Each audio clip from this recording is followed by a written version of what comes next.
경영과 바람직한 해양 지도자 상이라는 주제를 가지고 발표해 주시겠습니다. 큰 박수로 환영해 주시기 바랍니다. 안녕하십니까. 저에게 주어진 시간이 10분인데 이것도 또 줄여달라고 주최자 측에서 부탁이 왔습니다. 우리가 바다를 보면은 굉장히 낭만적입니다.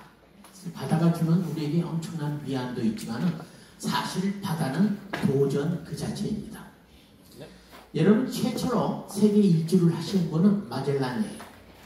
마젤란은 소위 1529년서부터 1522년 동안 3년 동안 세계를 한 바퀴 돌았는데, 그 당시에 처음에 270명 선원이 탑승했는데 나중에 돌아오신 분은 18분의 불과해요. 그러니까 다른 많은 분들이 중도에 항해 중에 돌아가신 거죠.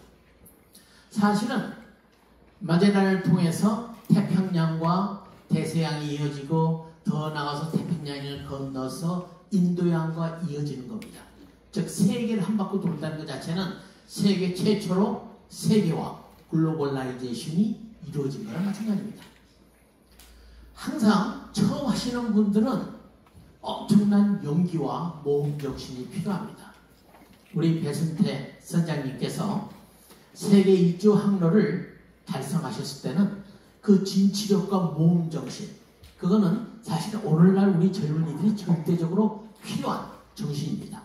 이러한 정신은 바다를 통해서 함양이 되고 바다의 DNA를 가지고 있는 민족이 전 세계를 제패했던 것은 바로 바다가 주는 이런 도전 정신 때문에 그렇습니다. 여러분이 방금 우리 김 교수님께서 배순태 선장님의 항적에 대해서 자세히 들으셨어요.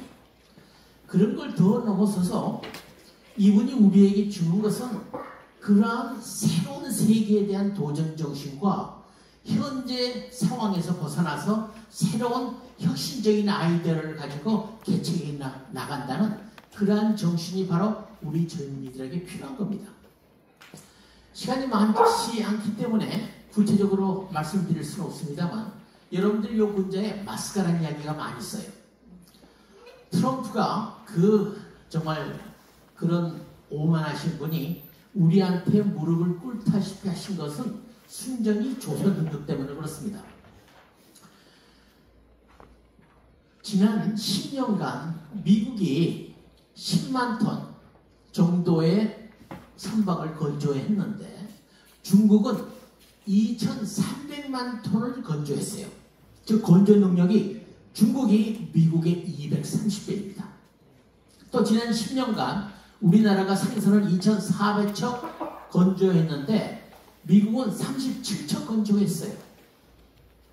여러분 알다시피 전 세계를 중국이 건조한 선박들이 떠다니고 있습니다. 상선 5척 중에 한 척은 중국이 만든 선박이에요. 해양 패권은 중국으로 넘어갈 지경입니다. 여기에서 미국이 우리한테 아쉬운 소리를 실질적으로 무릎을 꿇지는 않았습니다만 처음에는 여러 가지 이유로 트럼프 대통령이 우리나라에 대해서 한번 본때를 보이려고 생각했을 거예요. 특히 이재명 대통령에 대해서는. 그렇지만 그것이 전혀 우리에게 통하지 않았던 이유는 바로 우리의 조선 능력 때문에 그렇습니다. 우리 없이는 미국은 해양 패권을 중국에 빼앗길 수밖에 없어요. 일본을 이야기합니다만 일본은 조선 기술력에 있어서는 앞서 있습니다만 실질적인 선박을 건조하는 캐파시티에 있어서는 우리는 못 따라가요. 또 우리는 뭡니까? 융통성이 있죠. 배 지을 데가 없으면 땅 위에서도 배를 짓습니다. 이런 식의 플렉서빌리티, 이건 바로 앞으로 우리 새로운 해양 지도자들이 갖춰야 될 가장 중요한 자질인데 영어로 resilience라는 이야기가 있습니다. resilience를 일반적으로는 복원력이라든가 bounce back이라는 이야기를 쓰지만은 옥스퍼드 사전처럼 큰 사전을 보면은 어떤 뜻이 있느냐면요, expect the unexpected, 예상할 수 없는 것을 예상한다는 이야기예요. 굉장히 논리적으로 모순이 있죠. 예상 못하는 것이 또 그걸 또 예상하는 건 뭐야? 바로 그렇습니다. 오늘날 우리 주위에서 일어나는 많은 사건들, 재난들 전혀 예기치 못했던 거예요. 코로나가 발생할 줄 누가 알았어요? 또 요건 이제 기후 문제 때문에 일어나는 홍수라든가 산불이라든가 모든 이러한 것들이 전혀 우리가 예상치 못한 새에서 발생되는 겁니다. 그렇다면 개인은, 조직은, 국가는 어떻게 대비해야 돼요? 대비할 방법이 없는 게 nature of the disaster에 대해서 그 일어날 재난의 성격에 대해서 모르기 때문에 대비를 할 수가 없는 거예요. 유일하게 할 수 있는 것은 우리가 그런 예기치 않은 일에 대응할 수 있는 그러한 조직을 갖추는 겁니다. 이 조직의 가장 중요한 것은 유연성이에요. flexibility. 그래서 나온 게 팀제입니다. 저희가 지난번 파이낸셜 크라이시스 금융위기 이후에 많은 기업들이 팀제로 바꿨어요. 팀장 제도를 도입했습니다. 근데 정작 팀장 제도를 도입하고서 몇 년이 지나니까 옛날 과부하고 똑같아요. 너는 이러한 한 job description을 주고 그 안에서 조직이 운영됩니다. 이건 전혀 flexibility하고 관계가 없는 거예요.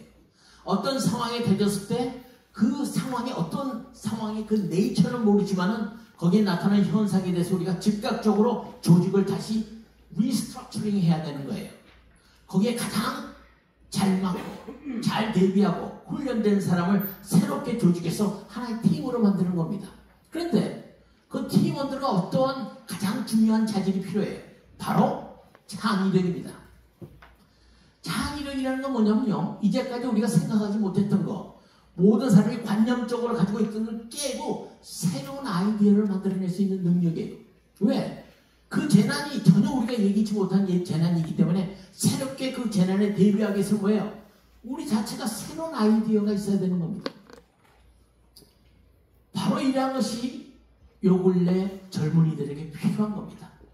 우리 해양 지도자가 될 젊은이들에게는 바로 리질리언스한 능력이 있어야 된다 이겁니다. 다시 한번 우리가 미국에 대해서 이야기하겠습니다만은 뭐 여기 제가 자료는 많습니다만은 구체적으로 이야기할 수 없지만은 실질적으로 미국이 지금 군함을 한국에서 지어야는 되겠는데 100% 우리를 신뢰할 수가 없는 거예요. 그래서 어떤 분들은 우리나라에서는 그냥 몸체만 짓고 나머지는 미국에 갖고 가서 할 거다. 뭐 그럴 수도 있죠. 그렇지만 그것도 뭐예요? 숙련된 조선 기술자 노동자들이 필요한 거예요. 또 물론 거기에서 군사 기밀이 유출될까봐 우리한테 못 준다고 하지만 궁극적으로는 가서는요, 우리나라 군함에 의해서 더 나아가서는 우리하고의 미국하고의 미국 지금 여러분 그렇게 큰 나라가 자국의 정리선사가 하나도 없습니다. 그 유명했던 시랜드라든가 APL이라든가 이런 것들이 다 팔아버렸어요. 세상에 그 큰 나라가 정리선대가 하나도 없습니다. 바로 그 정리선대 컨테이너 분야가 앞으로 미국과 한국이 정말 유기적으로 합쳐서 새롭게 발전시켜놔야 될 미국의 해운력의 아마 코어 핵심이 될 거예요.